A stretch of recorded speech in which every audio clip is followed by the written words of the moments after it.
If you're driving, please remember to use your car's Bluetooth speaker while listening to the AM Drive. Sports talk is not worth your safety or the safety of others. Grab your popcorn and sit back. Jump the gun. Oh, no, give me more than that. Okay, go this way. That was dumb. We are. How could I tell you when nobody wants to? Your favorite words I will choke. Happy Friday to everyone in the sports universe. It is July 22nd, 2022. This is the AM Drive on our Twitter, YouTube, and Facebook. And good morning to all. For Aaron Crouch, I am Michael Carvelis. How you doing, regular co-host? I'm doing good. Good to be back. Pupper got sick a couple nights ago, so I was not able to do yesterday's show. I guess that would be last night. However you want to look at it. But I'm back, and hopefully a little bit more frequently now. Let's keep dogs and succulents away from each other as much as we can. That's right. And I learned some stuff by Googling that, so that was pretty fun. I Googled if succulent plants poisonous to dogs. Yeah. No, fortunately, we don't put any poisonous plants back in the backyard. So just a lot of throwing up, not a lot of real concern. But we're okay now. It's still gross. It is. It's still a tough spot in that. It's a rough life.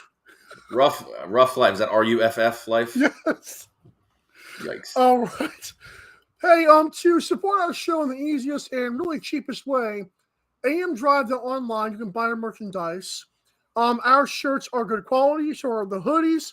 These mugs, including Aaron's black mug. Aaron, there it is. Here's the whites. That black is amazing. I still have to give me one of those. I'm not gonna lie. The tumblers. Might have to make a bet. That way, I might have to buy one for you.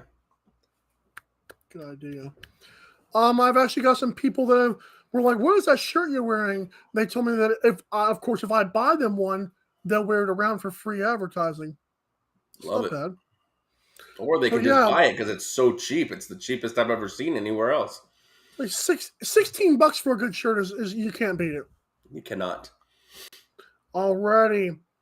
So Steph Curry, host of the ESPYs, he was decent for the jokes they wrote for him. I can't lie. I didn't like him taking all the credit for winning the championship, but he's the face of the Warriors, and I get it. But really, what kind of stole the show was their undivided supports of one Brittney Griner. Right. We know that they have tried immensely in the last month to try to get her out of Russia. It's funny how for a while, even on this show, I was like, why is nobody talking about this? And the more they started, I'm like, God, why will nobody stop talking about this crap? You got what you wished for. Right.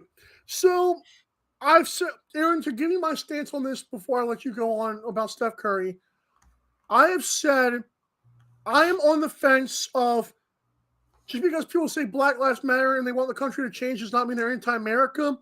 But at the same time, if you break rules in other countries, this is how that's going to work for you, especially one that does not like the country you live in right now.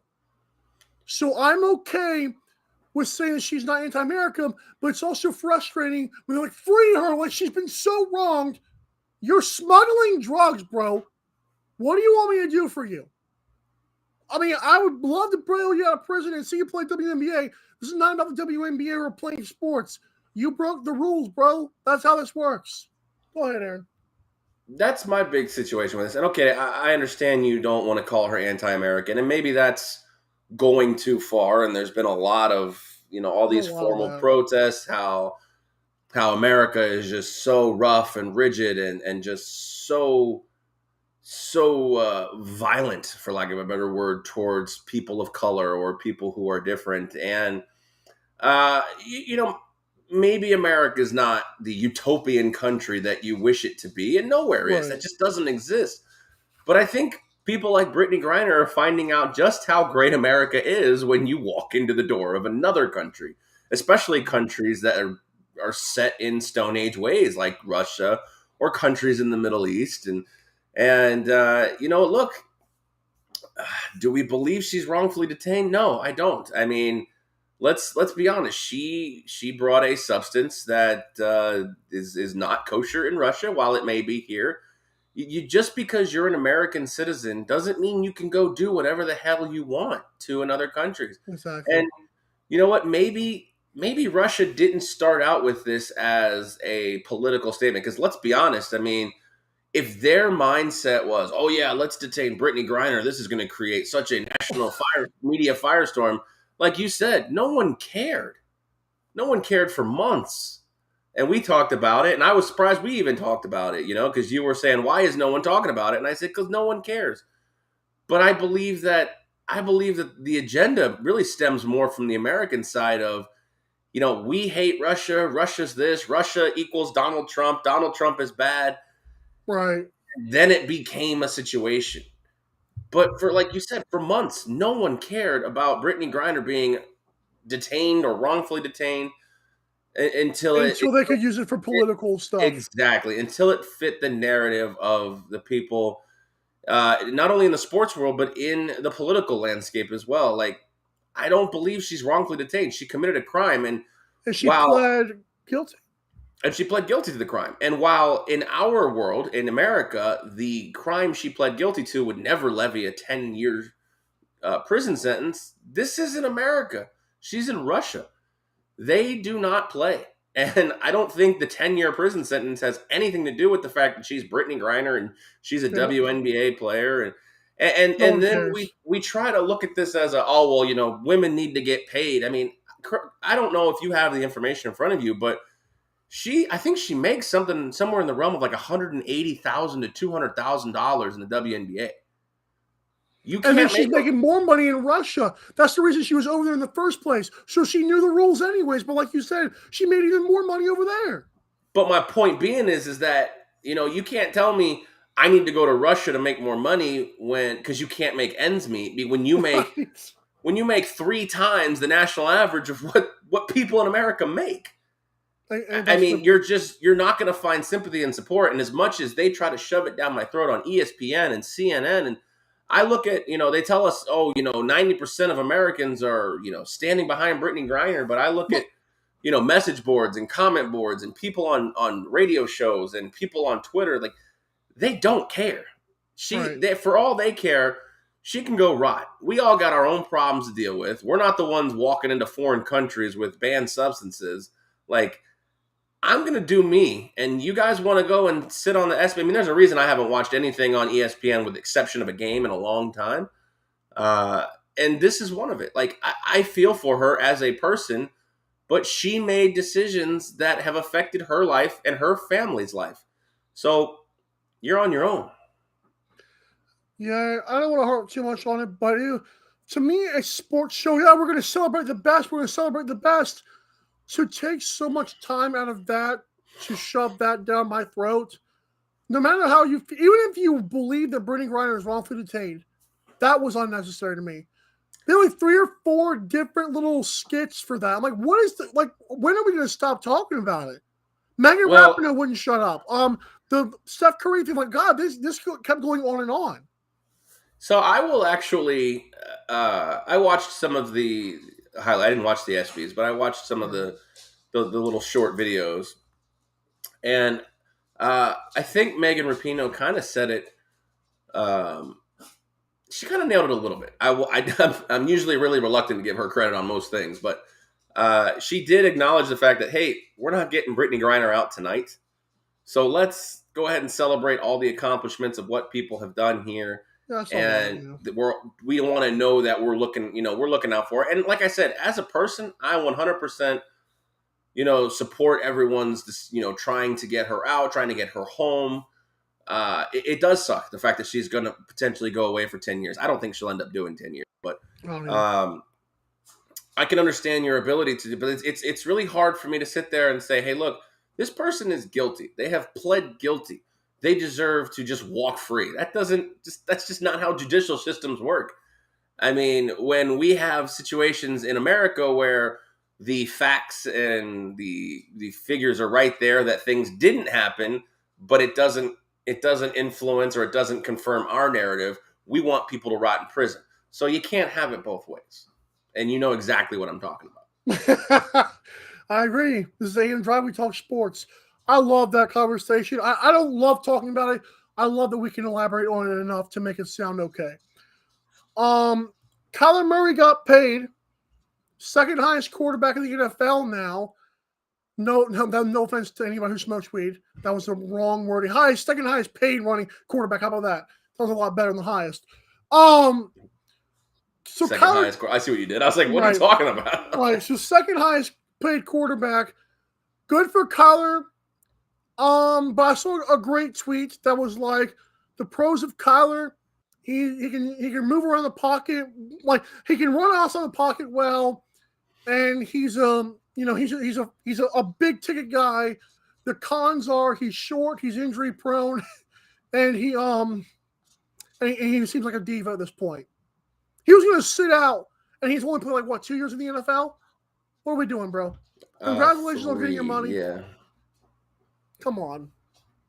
Yeah, so I agree with you on this. I mean, it unfortunately is the way of the world in terms of these quarterbacks, and that's what makes the Lamar Jackson saga, so to speak, even more interesting now because the Ravens aren't necessarily just rolling out the backing up the Brinks truck for him at this point. Kyler Murray has done less than a guy like Lamar Jackson, and now he's the second highest paid quarterback in the NFL. It is an interesting spot here because there's a lot of people who aren't really sold on him, and I don't think he's a bad quarterback. I'm not 100% sure if he is the quarterback at this point. But I'll say it once, I'll say it again. If you don't have Brady, Mahomes, Rodgers, Josh Allen, sometimes you just got to pay what you have. It's really hard to find that elite quarterback, and you're really hoping that you can build around a statistically average to above average quarterback, like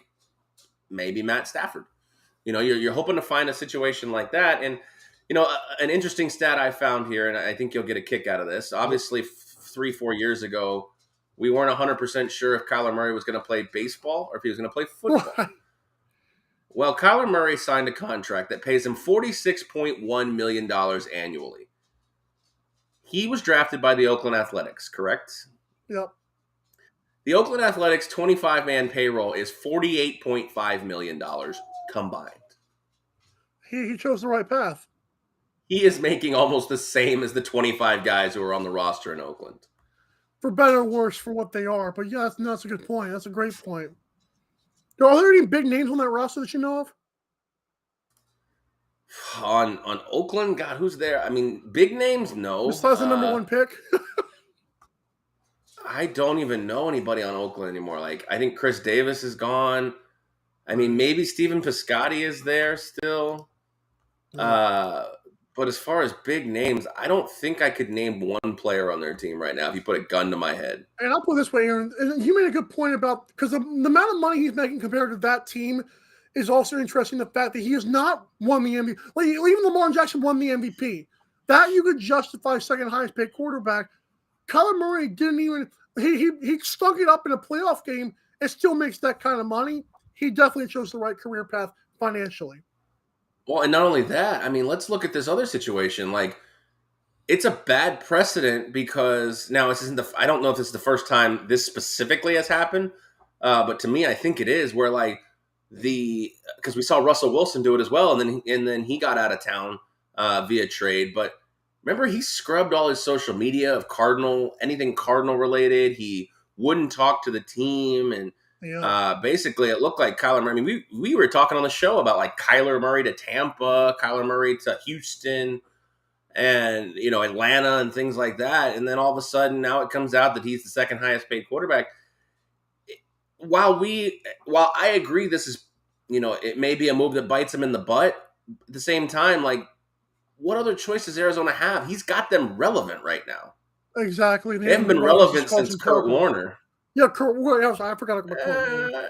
Okay, Carson Palmer I'd give you a little bit of, but I mean, let's be honest. Right. Kurt Warner led him to the Super Bowl, which is insane. But it this is the way of the world. If you've got a top 10 quarterback, which you could argue Kyler's right on that 9 to 11 range, in my opinion, you got to pay him now.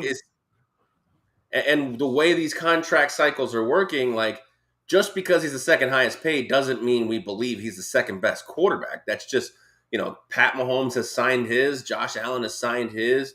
I can't think of any other guys at the top of my head right now, but Lamar Jackson, if he has a great year this year, like, he's going to get his, and we're looking maybe north of 50 to 55 at this point. So, I mean, maybe Lamar's playing this right, and I don't want to go down Lamar's path because this is a topic about Kyler Murray, but I mean, when we remember Joe Flacco betting on himself and winning a Super Bowl, like, Lamar is making a big bet because I believe a lucrative offer's already been made to Lamar Jackson. So it's a gamble for Lamar for this year, and I think we might be looking at a big year from Lamar. I hope. You better hope, because last year would make you look good for that preseason pick. I don't feel bad about that pick. Injury, yeah. They stay healthy, they would have been a force. That whole season could have been a lot different. Yep. One last thing I want to ask you on the first segment here before we move on is you didn't get to touch on Jimmy Garoppolo with you yesterday. I said that the fact that the 49ers are allowing him their secret trade shows me it is now Trey Lance season, obviously, but it also shows me that Trey Lance is not as bad as people are trying to make him out to be. Like, there were still people who think that Jimmy G was going to share snaps this year. No. Kyle Shanahan and Jimmy G look incredible, even though he had 3 good games in New England. The fact is, Jimmy G's career took off when he went to San Fran with Kyle Shanahan. So I have full belief in Trey Lance. What is your thoughts on the Jimmy G trade thing? It's tough. I mean, I think, I listened to the show yesterday, and I think you nailed it on the head. Like, I think Jimmy Garoppolo is a very serviceable quarterback. I still believe that there is something in the tank for Jimmy G to lead a team. He has proven it 2 out of 3 years that while he is not the most sexy or flashy or stat padding, but yeah. Cool, yeah. Well, on the field play, he finds a way to will his team to win games, and his teammates like playing for him. I mean, Debo has come out and support him. Nobody has ever had a bad thing to say about him. I mean, yes, Jimmy has thrown some boneheaded interceptions and made some boneheaded plays, but let's not forget when he first got to San Francisco under the tutelage of Kyle Shanahan, didn't he go like 9-1 or 9-0 with what was far more inferior of a team at the time? Yep. I still think there's something there for a team. Agreed. You moved up. You moved up to 3. You got Trey Lance. He looks good in camp. Everything is set up for him to take the reins. So whether or not he's ready, he needs to be ready. You can't really afford another year of Jimmy Garoppolo stunting the growth of Trey Lance. Now, the question is, who ends up with Jimmy Garoppolo? And it's really tough. And, call me crazy here, but they may end up having to cut him, which obviously, it's the same thing with Baker. Is anyone going to give up something, good for Jimmy Garoppolo? No, you're not going to get a first. You're probably not going to get a second or third. But can you get a 4th or 5th? Yeah, probably. And a team that I'll throw a team out there for you to put a little fun in the dream tank here. What if Tampa goes and acquires? I'm going to say Buccaneers. I'm glad you said that. What if Tampa goes and acquires on the back of Brady? Or what if the Giants on your head? What if the Giants go try to get a backup? I know Tyrod Taylor's there, but Tyrod Taylor keeps on getting stabbed. So yeah, exactly. So those are good destinations, though. I can't wait to see what happens. We have to take a break. Coming up next, we're going to talk about Charles Barkley and LIV. First Trump, now Chuck, give me a break. And also, second half baseball storylines. We'll be right back to the AM Drive on Twitter, YouTube, and Facebook. The AM Drive with Mike and Aaron might be the best morning show ever. If you love the show, shop the merchandise for $26 hoodies, $16 shirts, even $13 mugs. High quality swag for cheap because Mike and Aaron love the fans. The best morning show, the lowest price merch at amdrive.online. This is Popple, the next generation business card. With just a tap, your Popple instantly shares your digital business card to both iPhone and Android devices. The best part? The other person doesn't need an app or a Popple to receive your info. To pop your info, tap your Popple to the top of an iPhone, the center of an Android, or just scan your in-app QR code. And just like that, all your info is saved to their phone. More connections, more leads, more sales. That's Popple. Download our free app and get your Popple today. Aren't you the Vice Golf guy? Yeah, you want an autograph? Yeah. Actually, I was just wondering if the balls are any good. The balls are amazing. You look like a Pro Plus guy. I thought you'd never ask. It's actually better than my old ball. And it's half the price. Top performing golf ball, half the price. It's almost stealing. Quit searching the globe and get your high-performing golf balls at vicegolf.com. Fanatics.com, the world's largest collection of officially licensed fan gear from all the leagues, teams, and players you love. Shop now and get today's special offer. Fanatics.com, officially licensed everything.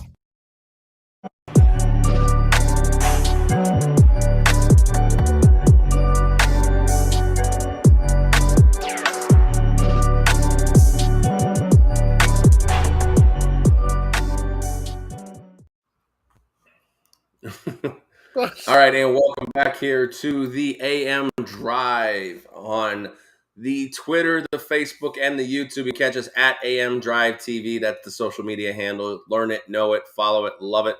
And we, of course, are sponsored by Fanatics. It's very simple. If you want to get the best in daily deals on sports merchandise, memorabilia, etc., you got to go to MikeandAaronDrive.com, which is right there above us. And you got to do what, Mike? Click the F.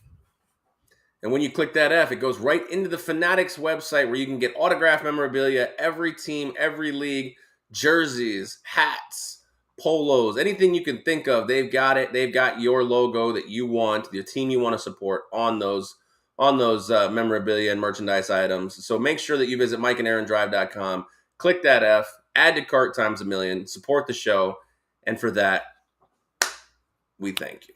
We do. I totally missed that fist bump. Wiki by now. That was good. Yeah, that was good on Wednesday show when you did that.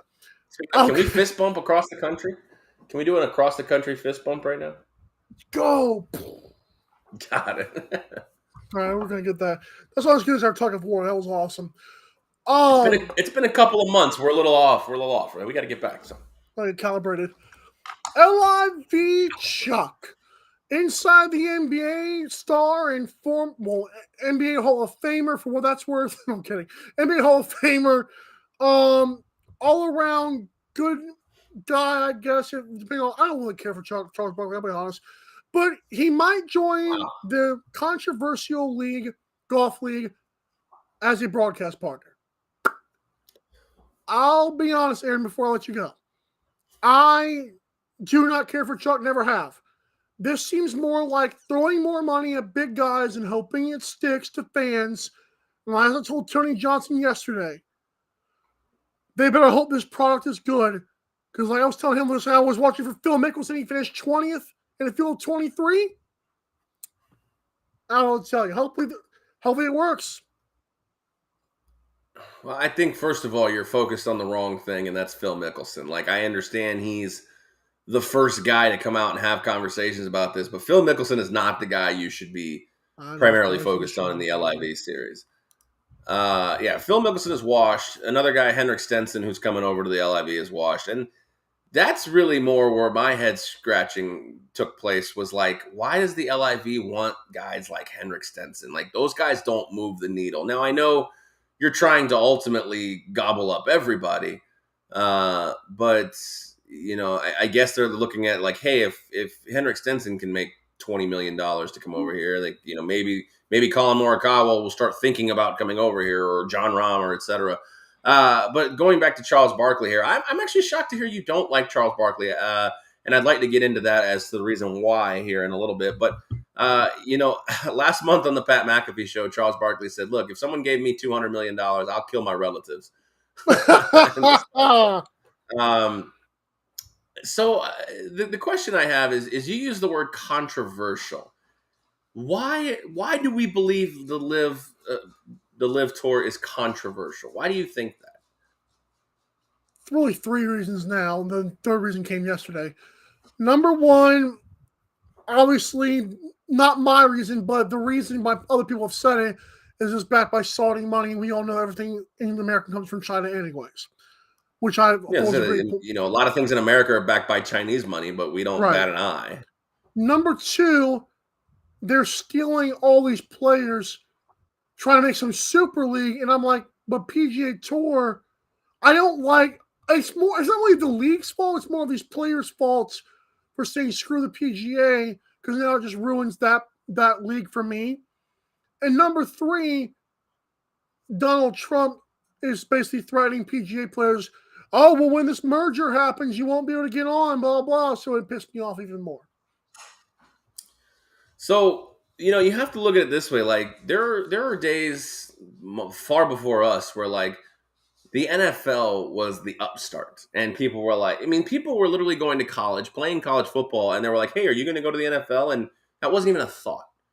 The NBA or the ABA was an afterthought until all of a sudden the ABA became, just as big as the NBA, and they had to merge it. And, MLB back in the day was like the biggest sport in the world. Now you could argue maybe it's low 3, high 4 in terms of the big 4, like things change all the time. Like the PGA got complacent with the way it handled its season, its players, its publicity. And look, Tony Johnson, known for a long time, brings up a lot of great points. The PGA is one of the most profitable or charitable organizations in sports in America, in the world.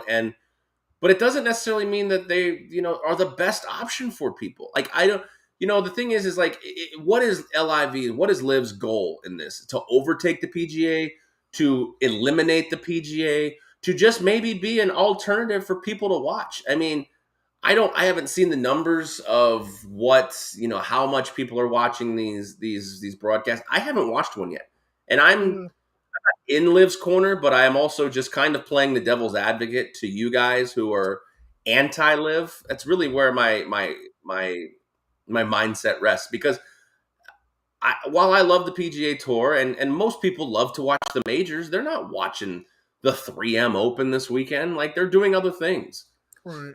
So why not offer another option? We seem to be okay with the XFL and the USFL and all these other things existing. Like, what's the problem with the Live Tour? Because they take Saudi money? Yeah, the Saudis are just as crappy as the Chinese, who are just as crappy as, our own freaking government. Like, all governments are shitty. If you think our government doesn't kill people, you're out of your mind at this point.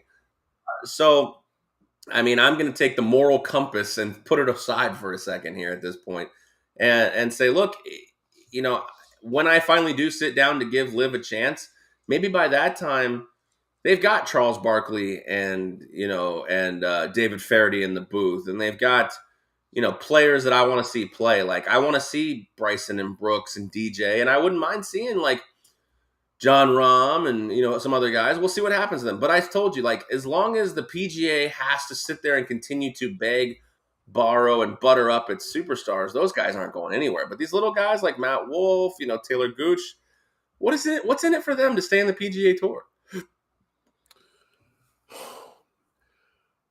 Prestige. If that's what you're playing for, is prestige. If you're playing for the Tom Brady effect of like, I want to win 10 rings, I've got a chip on my shoulder, I don't like being drafted 199th. Like, there's not a lot of reason really to stay unless you just have to win all the majors. Like, the whole, winning 14 majors like Tiger is not going to happen anymore. We talked about that just last week, like, or maybe even a couple days ago. Like, nobody's winning 14 majors like Tiger anymore. There's too much parity. So what are you playing for? Why not go play for a bigger paycheck? Why get mad at somebody for chasing the money? Because the drive isn't there anymore. Like, maybe it is. Maybe this thing. Right.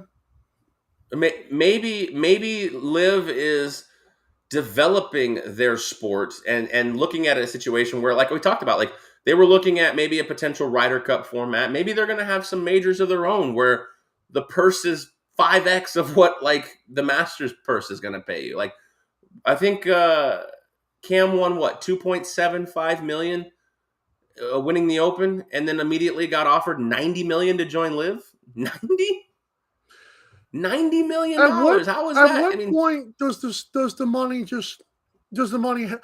the whole thing is the money? What about let's say LIV takes over, because I think their goal is to eliminate the PGA. You don't just yank people from another league, and you don't just throw them a bunch of money if you're not trying to say, hey, screw that other league, come to us, we're better. That's first of all. Well, I mean, this feels like a monopolizing effect. Hey, I'm going to throw all this money, steal all your players, and then I've got the freedom to create whatever league I want to create, which it's going to be nearly impossible to just dissolve the PGA. What makes me mad, though, another thing, is, okay, so let's say the LIV takes over and they're the new thing. Well, you're just going to throw a bunch of money at a bunch of rookies who want to come up and play too? Like where's the farm system at and Live? Like, how many players are they going to stop at? Because I thought it was just 48 last time I checked. How many are they going to stop at? What is their goal? What is the play like? Like, if their only argument is money, that's a pitiful excuse for sports.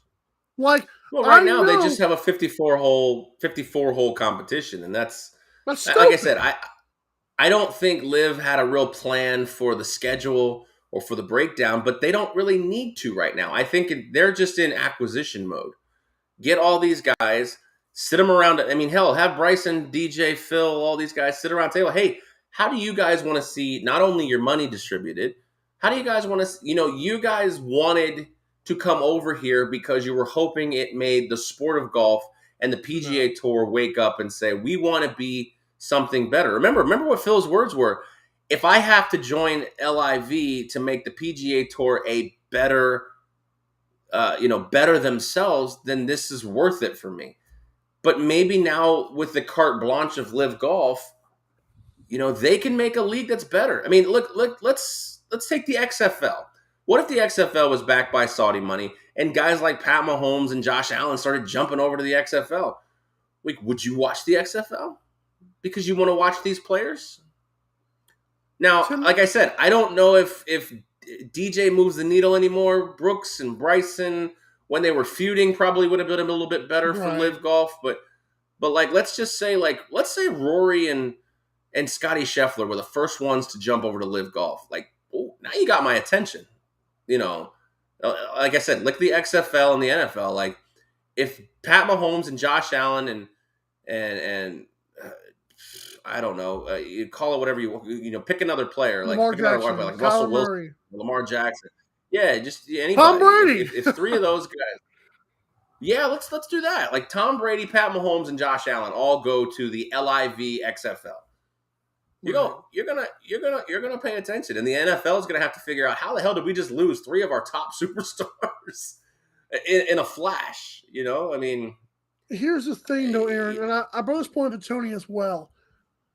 I would like to know, because I forgot what the golfer's name was. He made some comments that were like, "Oh, well, now I don't have to golf every week. Now I can just have some time with my family." Okay, so are you invested into this, like, or are you just invested in the money? Because to think that they're just going to all of a sudden make golf better by throwing a bunch of money at people doesn't really make sense to me. Like, eventually the money is going to, become just a number. I don't see but I mean, money is a driving motivator for a lot of people. If Phil Mickelson is only there just to hang around and finish 20th place, I don't care who's over there.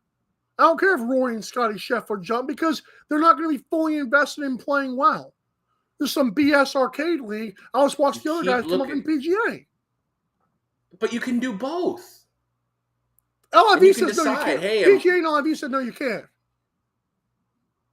Why can't I? I'm free to do both. Guys, I'm talking about watching it. Me. Yeah, I'm talking about watching it. I'm talking about me watching it. Why are they like? But LIV said they say, "Oh, so we'll come with us. We'll throw a bunch of money." Okay, now what? What's next? Right.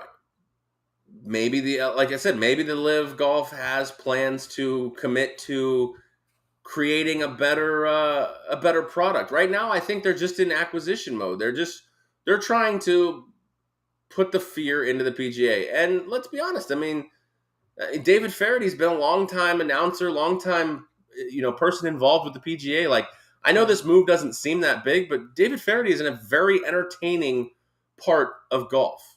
Like, Right. whether you want it, but I mean, he's not a taste for everybody, but he is a big name in terms of golf broadcasting. And I think David Faraday and Charles Barkley would be an entertaining combination.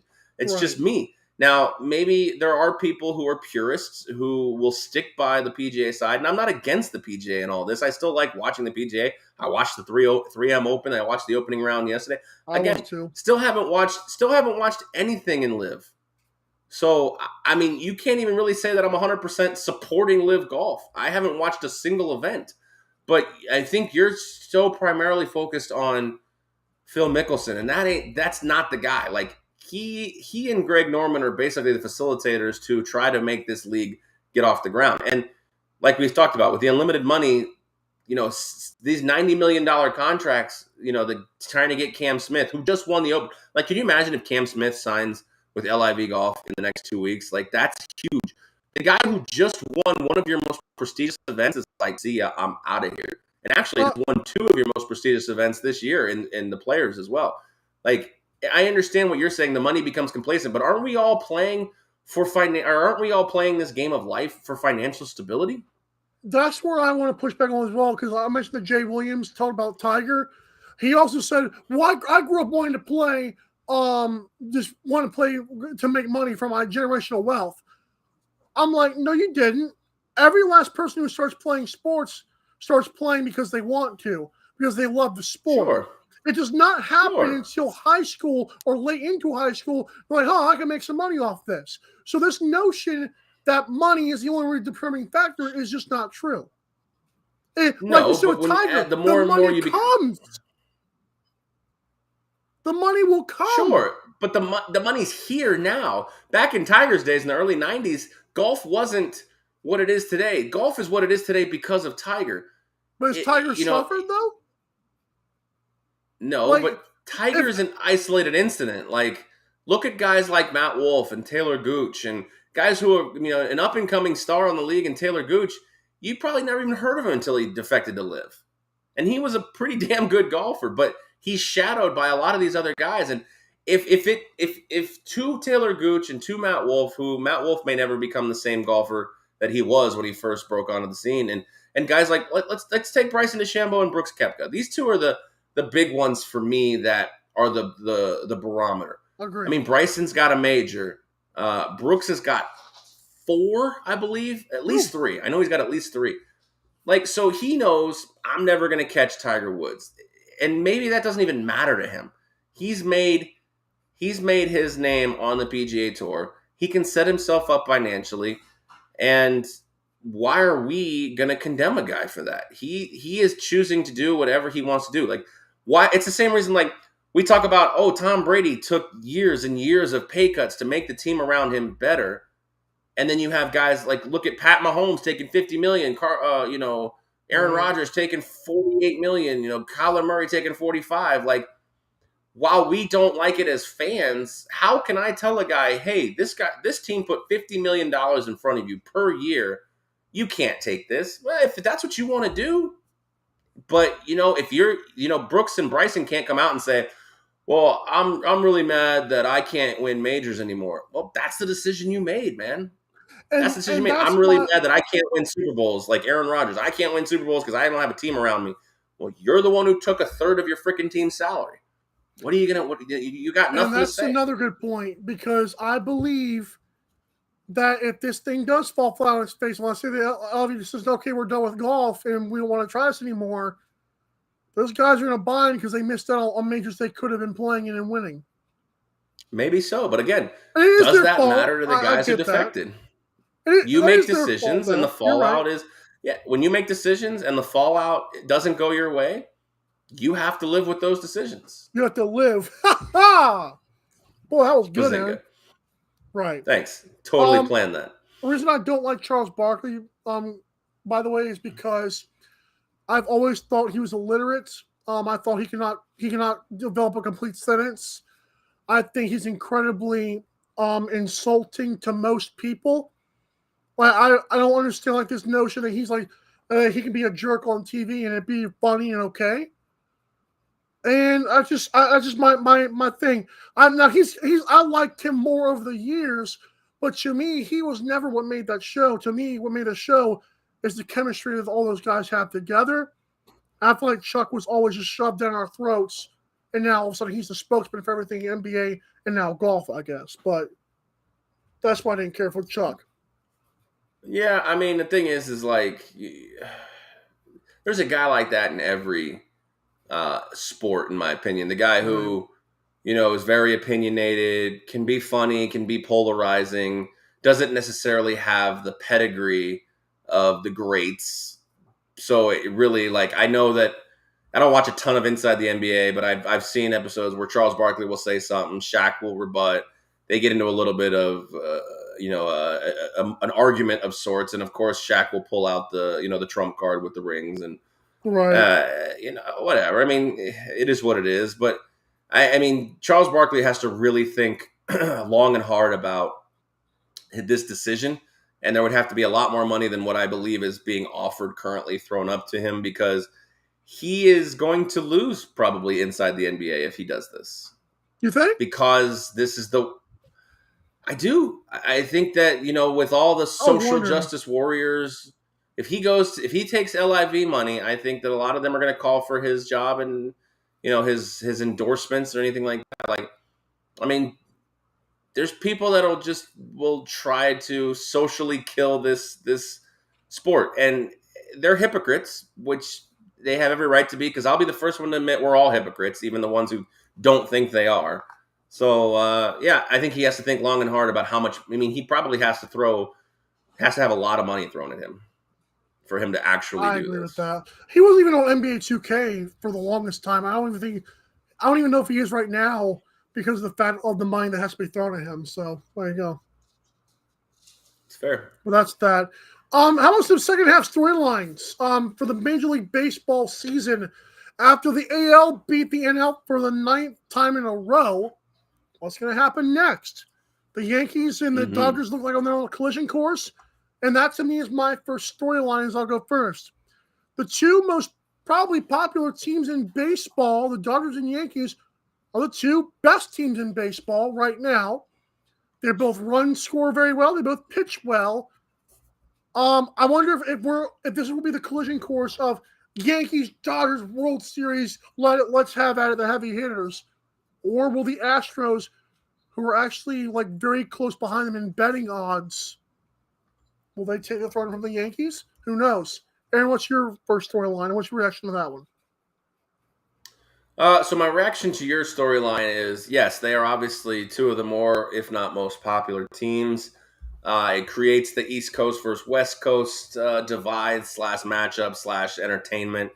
And they are the two best teams. I mean, you look at their two divisions, and, the Dodgers kind of limped into the All-Star break a little bit before the 5-game win streak, right before. And then the Yankees, who were just red hot. They've lost the last two heading into the All-Star break as well. But yeah, I mean, they're both double-digit, leads on their divisions here, and it's one of the storylines that I'll talk about, and that's my first storyline, is these huge leads early on in surprising divisions, because I know that this is when we shared storylines, this is one of your storylines, like. The AL East, strong. We're talking about the Baltimore Orioles. The worst team in the division is 500 at this point. 46 a 500 ball club. 46-46. The second best team is 10 games above in the Tampa Bay Rays at 51-41. We were talking about this potentially being the best division of all time, and the Yankees lead it by 12 games. That's insane. 12 games. Not only that, you have the Astros, and you have the Seattle Mariners, who are upstart, and they've won 14 in a row. They're still 10 games back of the Astros. Wow. They have won 14 in a row. They're still 10 games back of the Astros.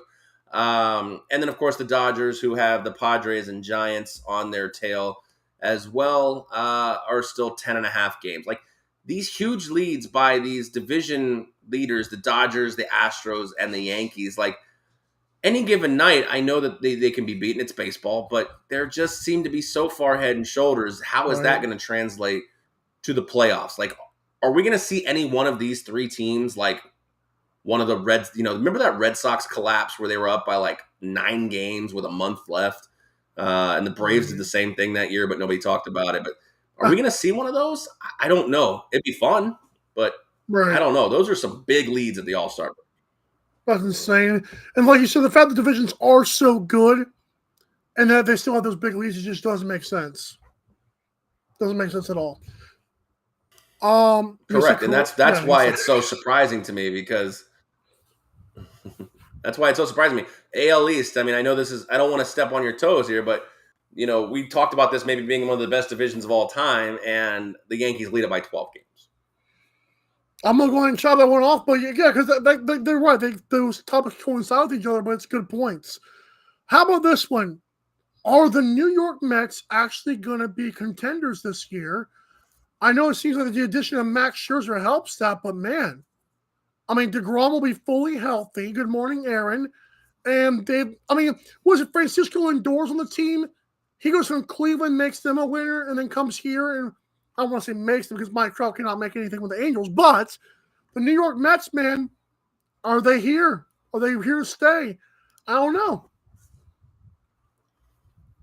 It's totally plausible in this spot because the teams behind them are, I don't want to say average, because the Braves are a good team. Right. But the teams behind them aren't anything that's going to be scary, threatening to them. Philadelphia just seems to kind of just wade water every single year. Like, when are they going to turn it on? But you're right. I mean, you look at one of the big numbers, and I know it's a number that you love, is run differential. I mean, the Mets, plus 83, the Braves, plus 72, the Phillies, plus 62. It's going to be one of the more fun division races because I think that the NL East and the AL Central are the only two with 3 teams within, 10 games of each other. Right. So there's 2 divisions where 3 teams are all kind of in contention, so to speak, even though I think that maybe there's some other divisions that could be settled. Like, it's probably the most interesting league or an interesting division right now. Because you have the you gotta hand it to that. Yeah. You have the world champs who are like third place. You've got the Mets who always fall in second, but yeah. So there's not going to be that psyche in their minds, even though they are new players. It's like, hey, this team usually sucks at this later in the year. And of course, you said, well, the Phillies, we have Bryce Harper. The Phillies are 8.5 games back going into the second half. Atlanta is 2 games back, and of course, there's the Mets leading the division. But right now, like you said, what's going to become of the Mets? Like, they've done this before, maybe not this late in the season, but they've started out hot. And that leads me to my second storyline here, and that's the return of some big stars, starting with Jacob deGrom. How big is Jacob deGrom going to be for the Mets? Is he going to be anything for the Mets? Like, what? He's already a little past when he was expected to return. And coming off of those kinds of injuries doesn't always just mean like, here comes, lightning and thunder in a bottle right back on the mound. Like, so I hope for baseball's sake that, Jacob deGrom comes back and he's electric, but don't just count on that when you're making your bets for the New York Mets this year. Bets for the Mets. Any other stars? And then my second one is, despite the fact that they're 11 games back of the Dodgers, is Fernando Tatis Jr. is expected to come back as well. And he's another big, celebrity type, superstar in the MLB. He's good for the game, and he's due back soon as well. So we'll see how that can energize the San Diego Padres. They are still, entrenched in the number 2 spots. In the NL West. I don't think they're ultimately going to get the Dodgers. The Dodgers are just too good, but they are going to be fighting for a wild card, currently locked in that number 2 wild card, 2 games above the Cardinals. So we'll see. We'll see how that materializes. But, I mean, you can't argue that San Diego doesn't need Fernando Tatis Jr. back for many reasons. Man. They are second, right, like you said, in the division, right? Yeah, the Dads. You said they are second in the division, right? They are second in the division, 11 games back. Pretty good. Pretty good for a team that doesn't have their superstar. Well, they got Machado, so they got one superstar. Yeah, Manny never gets old, I've noticed. Doesn't get old. My final storyline is come on, Mike Trout. Come on, Shohei, Babe Ruth, Ohtani. Let's have at it. Let's get this team going. I don't know if Mike Trout just is like a fish when it comes to motivation and no one cares. But, man, like, you've got two of the best players in baseball. And the Shohei Ohtani, of course, is debatable because because you play both spots does not mean you're the best at both things. You just are that good at I get it. But, man, what is it? Angels, man, they started off good. And I don't know what happened. So, good morning to me. But I do wonder if this team can get on the schneid. I don't think they will. Mike Trout's legacy's got to come into question. I know baseball's not as much on the one person as, say, basketball and football is, but, man, come on, what's going on here? So the narrative has been in Mike Trout's favor every single year because, yes, he is a phenomenal player. Maybe if he was in a different market, one of the all-time greats at this point. Right. But it's never his fault. It's always the team that was built around him's fault. But, like, doesn't LeBron get this same situation? Like, the team, they don't blame the team that's built around, especially you. You would be the first to jump on this bandwagon. You know, it's never the team around him. It's always LeBron's fault. Like, at what point do we start saying, like, Mike Trout can't carry a team? And he doesn't have any interest in really even becoming a guy who wants to carry a team. And that's fine. When you kind of got that notion when he signed the big deal in LA. Fine with me. That's what he wants to do. He's playing, you know, to enjoy life. He's almost stress-free, and he never has to worry about postseason baseball. And yes, I will be the first to say, and I will continue to shout it from the heavens, what Shohei Ohtani does not impress me that much. Like everyone else is so in love and slobbering. You're right. He doesn't do either thing particularly great. He just does two things. Right. And he's good, but he's not wow on one side. He's a good player and a good pitcher. He is not a great player, nor is he a great pitcher. Agreed. Good morning. It is quite the AM drive here, wouldn't you say? It is ultimate AM at this point, yes. So my last topic, and I know if you're watching now, you're like, how do you not get to this? Because there's only 9 days left, and of course that's Juan Soto.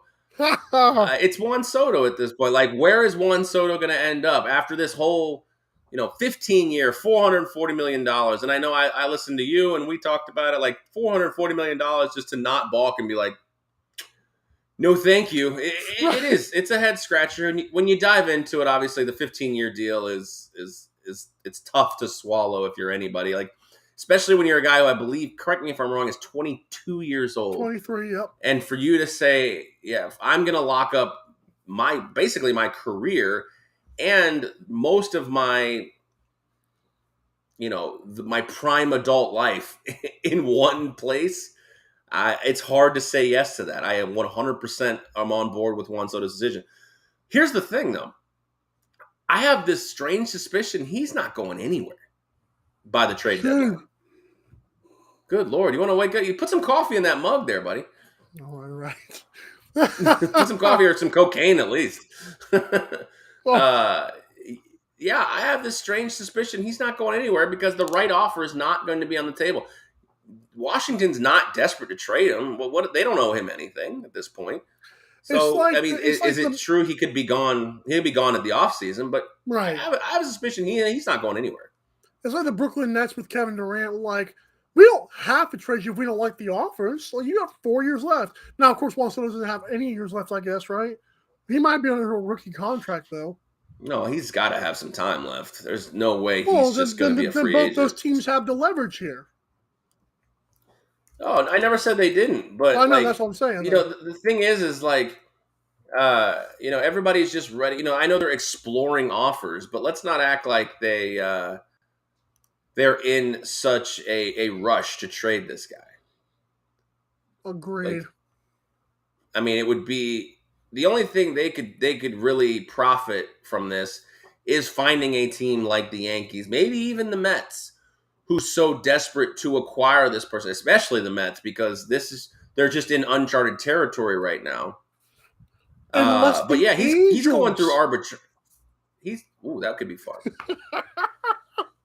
Would you trade Mike Trout for Juan Soto? No. Would you trade Mike Trout for Juan Soto? Somebody add Mike Trout to the add Juan Soto to the roster, like throw a bunch like 5 guys and like a bunch of first round picks at him. Like have Mike Trout, Shohei Ohtani, and Juan Soto on the same team. And you still finish third in the division. That's what I'm saying. That's the point. Yeah, he's got 2 years of arbitration, which he's going to win his case against Washington. So, he's going into his arbitration years at this point. He's not a free agent until 2025. He's still under the rights for the Nationals for 2 more years. Now, arbitration could net him, $30-40 million a year. I don't know. I don't know how arbitration really works that well anymore. But Sammy. Yeah, I mean, we've got to find a desperate team in the next 9 days, or we just hold on to him for the Nationals. So Juan Soto's where he ends up is a big storyline. Ultimately, could be a nothing burger. Oh, there's nothing there. That's my nothing burger. That's just my hands. What is that? Oh, it's nothing. Wow, that's good. Okay, take us home.